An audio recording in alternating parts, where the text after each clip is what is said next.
Buenos días, buenas tardes, buenas noches, dependiendo del lugar y de la hora en la que nos estés escuchando. Bienvenido a este segundo programa, este segundo podcast de Conversaciones de Mentes. Recibe el saludo de quien está hablando, de María Basarte, y también, por supuesto, el de Rubén Fornell. Rubén, buenos días, buenas tardes, buenas noches.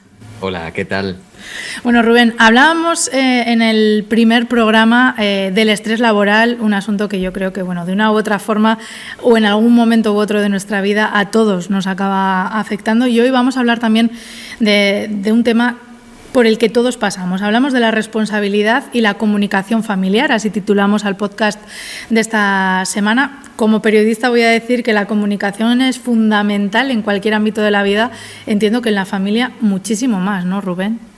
Por supuesto, y no solo es importante la comunicación, sino todo aquello que puede deparar la mala comunicación, porque al fin y al cabo sabemos, todos los estudios hechos desde la ciencia, desde la psicología y que nos apuntan a nuestro bienestar, nos dicen que un mal clima familiar es el elemento fundamental para propiciar determinados patrones distorsionados o incluso trastornos de estrés, de depresión, de mal desarrollo en los niños y niñas. Así que tenemos en el día de hoy un gran tema que va a configurar las vidas de los siguientes, de hijos e hijas, pero también que ha configurado ya la nuestra. Bueno, con lo nuestro no sé si hay mucho remedio ya o no, seguro que sí, pero desde luego que quienes vienen detrás de nosotros todavía tienen solución. Rubén, ¿vamos al lío? Claro que sí. Bueno, sabiendo esa influencia que decías que tenemos todos, tanto como padres o como madres, como hijos, en la comunicación familiar, ¿qué crees que deberíamos tener en cuenta, Rubén?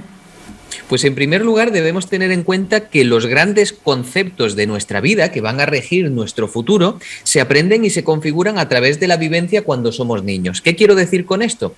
Que esos grandes conceptos que en muchas ocasiones no vamos ni siquiera a hacer explícitos a un nivel de detalle, puede ser que no se hablen, como por ejemplo, qué es la lealtad, qué es ser hijo, qué es ser padre o madre, qué es el amor, la familia, todo eso que en un momento puede hablarse o no, en realidad se está configurando desde la vivencia. Todo ello se aprende a través de la propia vida. Entonces, para un niño pequeño, padre va a ser aquello que vaya haciendo con sus acciones el padre, la forma en la que se comporte, en la que se configure, cómo se mueva en casa, el rol que ocupe, y va a pasar exactamente igual con la madre.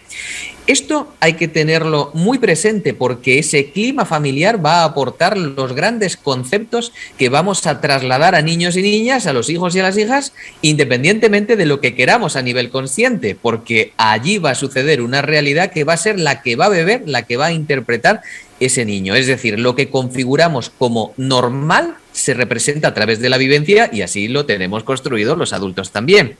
Te pongo un ejemplo, y un ejemplo que tiene que ver con esos grandes conceptos que en realidad compartimos, creemos que compartimos, pero no sabemos bien su significado. Y sucede, por ejemplo, con las aplicaciones para ligar, vamos a decir, ya en adultos.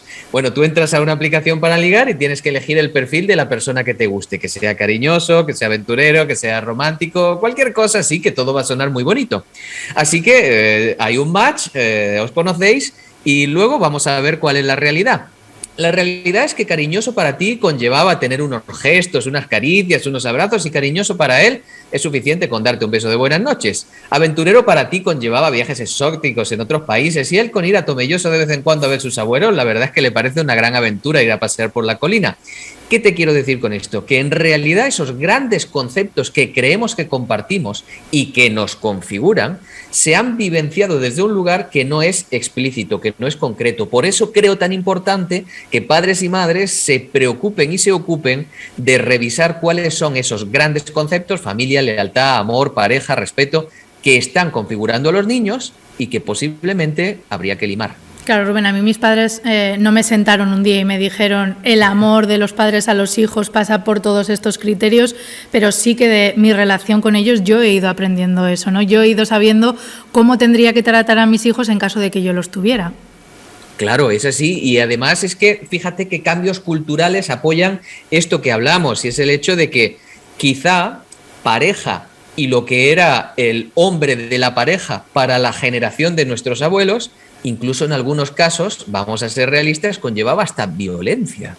Y para nosotros, cuando hemos reformulado esto culturalmente, nos damos cuenta de que conlleva acciones, comportamientos, conductas muy diferentes. Esta es la importancia, el hecho de refrescarlo, de pulirlo, de que sea consonante con nuestros valores, de que atendamos a qué conceptos nos están configurando y configuran a nuestros niños.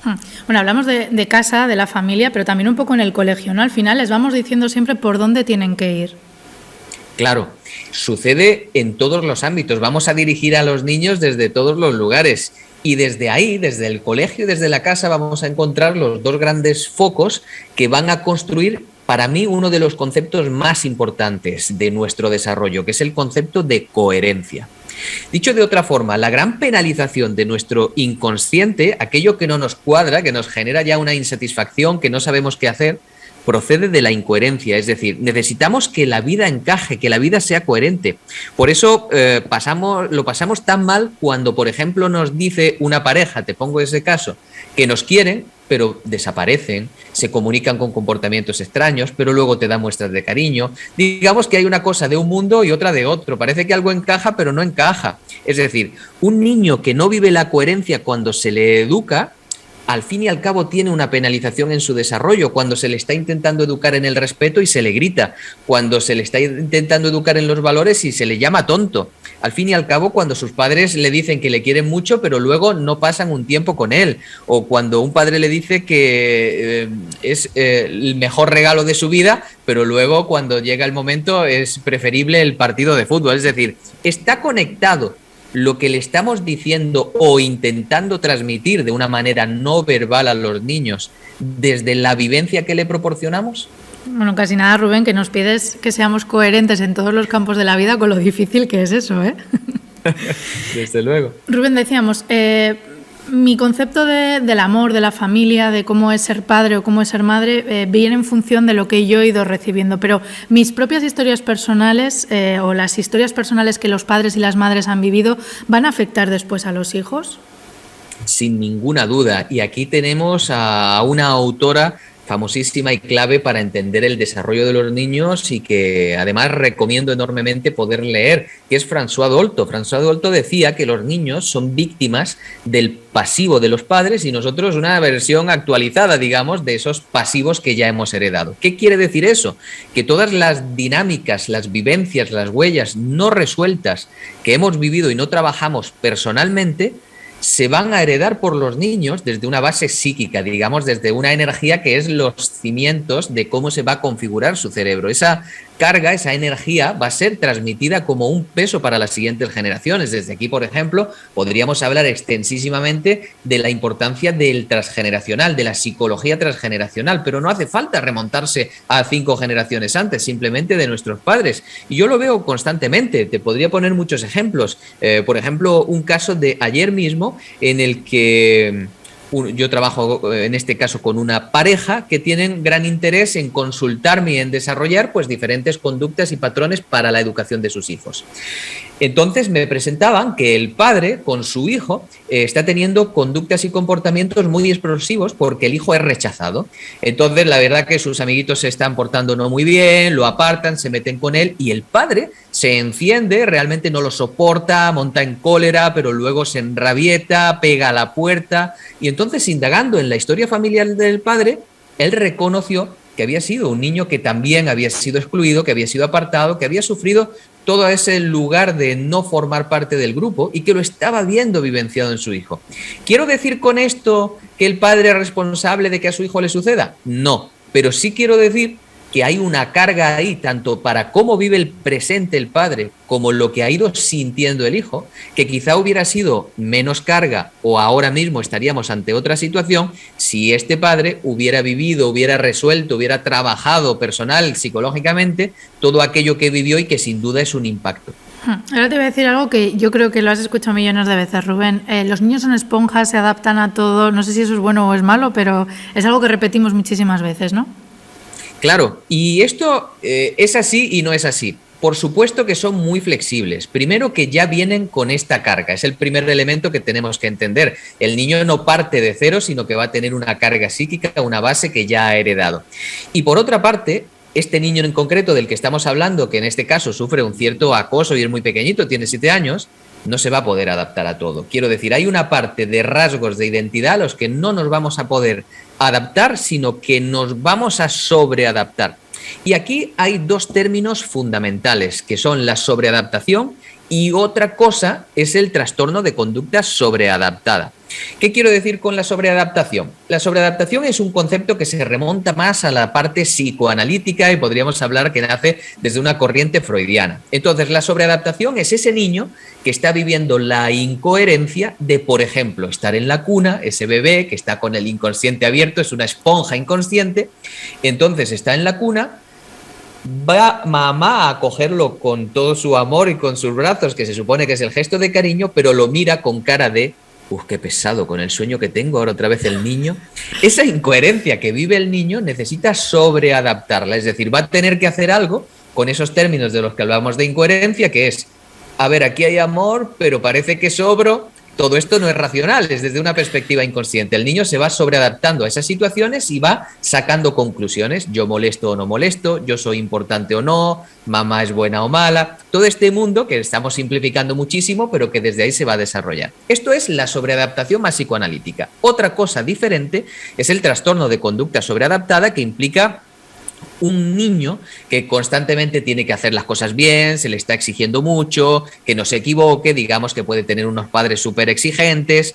¿Qué pasa? Que ese niño va a generar una conducta sobreadaptada y eso quiere decir que se va a convertir en un niño muy dócil, que quizás no se opone a nada, que va a ser más calladito, que se puede aislar y que incluso puede tener rasgos psicosomáticos o puede tener algún tipo de trastorno un poco más físico, puede tener asma, puede tener migrañas, sarpullidos. Es decir, son niños que han recibido mucha exigencia o que la están recibiendo y entonces su conducta se adapta a ello.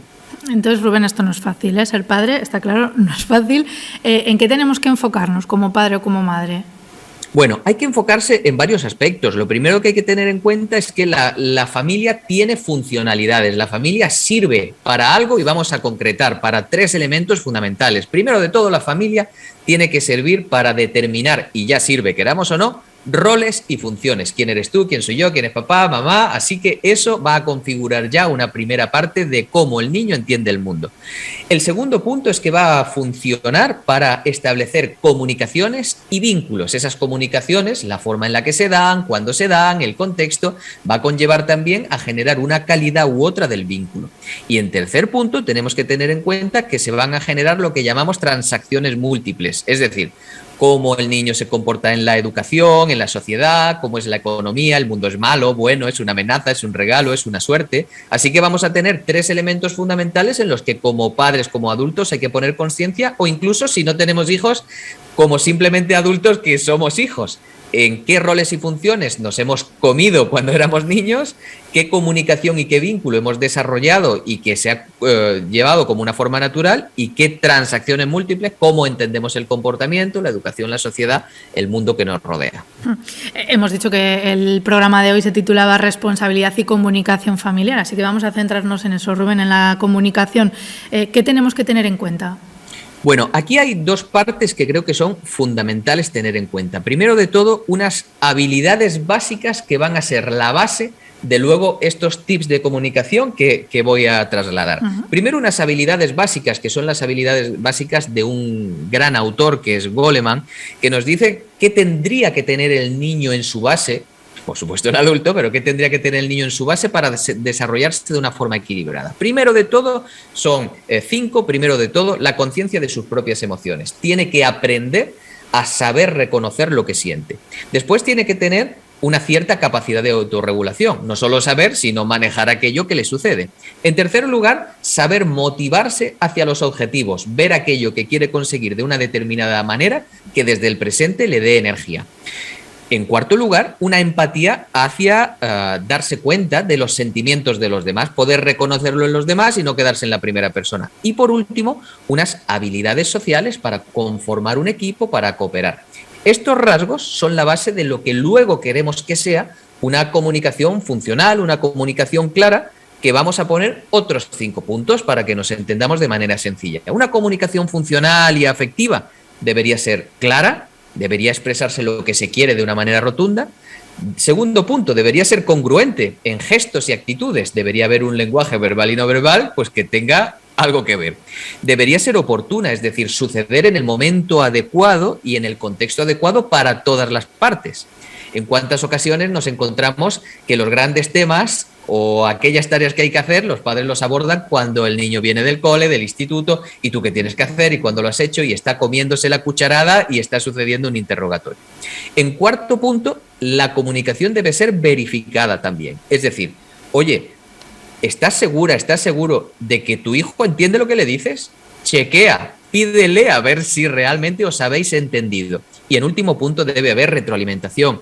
Como padres, como adultos, no deberíamos estar buscando comunicaciones que solo vayan de una parte a otra, sino que al final, incluso aunque des una orden, aunque marques lo que está mal, recibas algo de tu hijo o de tu hija, que realmente haya retroalimentación, que las dos partes jueguen. Bueno, esto casi es eso que buscan todos los padres cuando tienen su primer hijo, de el manual, ¿no?, para ser un buen padre, Rubén. ¿Les damos algún consejo más de lo que tiene que tener en cuenta una persona adulta que tiene hijos? Bueno, desde luego tiene que tener en cuenta que está conformando una etapa fundamental y que desde ahí el trabajo personal que van a hacer los adultos para adaptarse a las diferentes etapas es básico. ¿Qué te quiero decir con eso? Uno de los puntos en los que más veo que hay un desfase con los padres es que tienen una primera forma de comunicación, de atención con los hijos en una primera etapa, cuando digamos nacen, y que luego las diferentes etapas del niño no son captadas como para transformarse. Por decirlo de otra forma, los padres van por detrás de los niños. Cuando es el niño que ya le dice, déjame, pero ¿por qué me dices esto? Que yo no quiero. Los padres van moldeándose después de haber recibido la negativa de los niños. Cuando ya son preadolescentes y entonces les van rechazando. Yo no quiero ir contigo, no me hables así, no me digas esto delante de los compañeros, de los amigos. Entonces los padres se vuelven a adaptar. Creo que un elemento fundamental es saber que los niños, aunque los veamos cada día, van a pasar por diferentes etapas y que nosotros tenemos ya que tener en cuenta que nos vamos a tener que adaptar. Nosotros elegimos si nos adaptamos antes o después, pero por ello sería lo mejor adaptarnos antes. Bueno, eso sí, nosotros somos los adultos y tenemos hijos o niños que dependan de alguna forma de nosotros, pero lo que tenemos todos o casi todos es padres, personas que vienen por delante de nosotros, con las que nos llevamos comunicando toda la vida, pero que también ellos van cambiando y nuestra comunicación con ellos, supongo, Rubén, que también se tiene que ir adaptando, ¿no? Por supuesto, y se tiene que ir adaptando en dos líneas. Una, en la línea de nosotros mismos, es decir, creo que hay un momento de la vida muy saludable en el que chequear cómo yo entiendo el mundo, qué estoy haciendo, qué he heredado y me gustaría transformar, sobre todo para no vivir esos anclajes de una vida que quizá no sea tan nuestra como queremos, sino que venga muy arrastrada en muchas ocasiones, por ejemplo, con padres o madres que han sido un poco egoístas, que han vivido determinados elementos a través de los cuales son más narcisistas, donde han querido de una forma en la que no han hecho mucho bien o han hecho cierto daño en muchos momentos. Creo que hay un momento muy saludable para revisar esto en la propia persona adulta. Y por otra parte, por supuesto, como tú te refieres a la comunicación con ellos. Creo que igual que somos conscientes y debemos serlo del cambio de etapas en los niños, debemos ser conscientes del cambio no solo de etapas, sino de roles con los padres. Es decir, va a haber un momento en el que el desfase cultural, generacional, la forma de comunicación, las necesidades, la forma en la que nos vemos, debe propiciar otra manera de comunicación que va a conllevar, y a mí me gusta usar este término, el término, sobre todo cuando son muy mayores, de cierta compasión. Y no me refiero con la compasión a la compasión entendida, digamos, religiosamente o culturalmente de la lástima, sino a la compasión que lleva el hecho de comprender a la otra persona, a las diferencias que nos separan, pero que a través de un sentimiento de empatía nos podemos unir, sabiendo que ahora nosotros, como adultos, y quizá nuestros abuelitos, que ya son los padres, podemos brindarle un poquito más de comprensión sin exigencia. Bueno, yo ya me he apuntado todos esos consejos que nos has estado diciendo para aplicarlos con mis sobrinos y también con mis padres, que desde luego nos van a venir genial. Rubén, voy a recordar dónde nos pueden encontrar, en redes sociales, dónde nos pueden escuchar, dónde nos pueden ver, porque vamos a seguir dando mucha murga, entre comillas, y desde el lado más positivo posible. Instagram, conversacionesdementes_, ahí nos pueden encontrar. Nuestro correo electrónico, conversacionesdementes@gmail.com, también, por si nos quieren proponer algún tema, plantear alguna duda, pedir algún consejo, que también ahí Rubén estará para echarles una mano en lo que sea posible. ¿Y dónde nos encuentran, Rubén? ¿YouTube? ¿Y dónde más? Bueno, nos encuentran en YouTube, que nos pueden ver también, nos encuentran en iVoox, en Spotify, en Apple Podcasts. Estamos disponibles de manera sencilla en todas las plataformas. Bueno, pues ahí nos encuentran, nos pueden preguntar, ver qué vamos a tener, por ejemplo, la semana que viene o qué vamos a ir teniendo en próximos programas, ¿no? Claro que sí. Y Rubén, buscábamos una forma bonita de acabar, que no fuera, pues eso, decir adiós o simplemente contar cuáles son nuestras redes sociales, sino, bueno, pues no sé, una píldora bonita. Y ahí buscábamos cuentos, poesías, un poco de literatura, unas frases bonitas con las que cerrar cada semana este podcast. ¿Te parece que volvamos a acabar así? Vamos a ello, yo creo que se puede convertir en marca de la casa y esta semana toca cuento, toca uno de los cuentos que a mí más me gustaron del maestro Jorge Bucay en la etapa en la que me influyó muchísimo y que considero que estos grandes cuentos que nos hacen reflexionar son pura magia. Así que este se llama El verdadero valor del anillo y dice así: vengo, maestro, porque me siento tan poca cosa que no tengo fuerzas para hacer nada. Me dicen que no sirvo, que no hago nada bien, que soy torpe, tonto. ¿Cómo puedo mejorar? ¿Qué puedo hacer para que me valoren más? El maestro, sin mirarlo, le dijo: cuánto lo siento, muchacho, no puedo ayudarte. Debo resolver primero mis propios problemas, quizás después. Y haciendo una pausa, agregó: si quisieras ayudarme tú a mí, yo podría resolver lo mío primero y luego así tal vez te pueda ayudar. Encantado, maestro, titubeó el joven, porque sintió que otra vez era desvalorizado y que sus necesidades no contaban en primer lugar. Bien, asintió el maestro, se quitó el anillo que llevaba en el dedo pequeño de la mano izquierda y dándoselo al muchacho le agregó: toma el caballo que está allí fuera y cabalga hasta el mercado. Debo vender este anillo porque tengo que pagar una deuda. Es necesario que obtengas por él la mayor suma posible, pero no aceptes menos de una moneda de oro. Vete y regresa con esa moneda lo más rápido que puedas, así después te ayudaré. El joven tomó el anillo y partió. Apenas llegó al mercado empezó a ofrecer el anillo a todo el mundo. Estos lo miraban con algún interés hasta que el joven decía lo que pretendía por el anillo. Cuando el joven mencionaba la moneda de oro, algunos reían, otros le daban la vuelta en la espalda. Solo un viejito fue tan amable como para tomarse la molestia de explicarle que una moneda de oro era una barbaridad, era muy valiosa para entregarla a cambio de un anillo. Así que algunos le ofrecieron una moneda de plata, un cacharro de cobre, pero el joven, decepcionado, tuvo que rechazar todo eso para seguir las órdenes del maestro.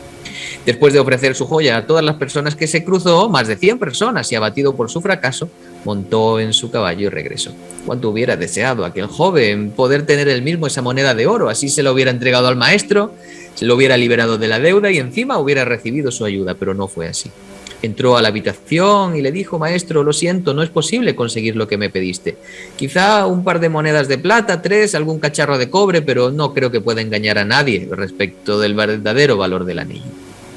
Qué importante lo que dijiste, joven amigo, contestó sonriente el maestro. Debemos saber primero el verdadero valor del anillo. Vuelve a montar y vete al joyero. ¿Quién mejor que él para saberlo? Dile que quisieras vender el anillo y pregúntale cuánto da por él. Pero no importa lo que te ofrezca, no se lo vendas. Vuelve aquí con mi anillo. El joven volvió a cabalgar. El joyero examinó el anillo a la luz del candil, lo miró con su lupa, lo pesó y luego le dijo: dile al maestro, muchacho, que si lo quiere vender ya, no puedo darle más de 58 monedas de oro por su anillo. ¿58 monedas?, exclamó el joven. Sí, dijo el joyero, yo sé que con tiempo podríamos obtener por él, pues quizá hasta 70 monedas, pero no sé, que si la venta es tan urgente. El joven corrió emocionado a casa del maestro a contarle lo sucedido. Siéntate, dijo el maestro después de escucharlo. Tú eres como ese anillo, una joya valiosa y única, y como tal solo puede evaluarte verdaderamente un experto. ¿Qué haces por la vida pretendiendo que cualquiera descubra tu verdadero valor?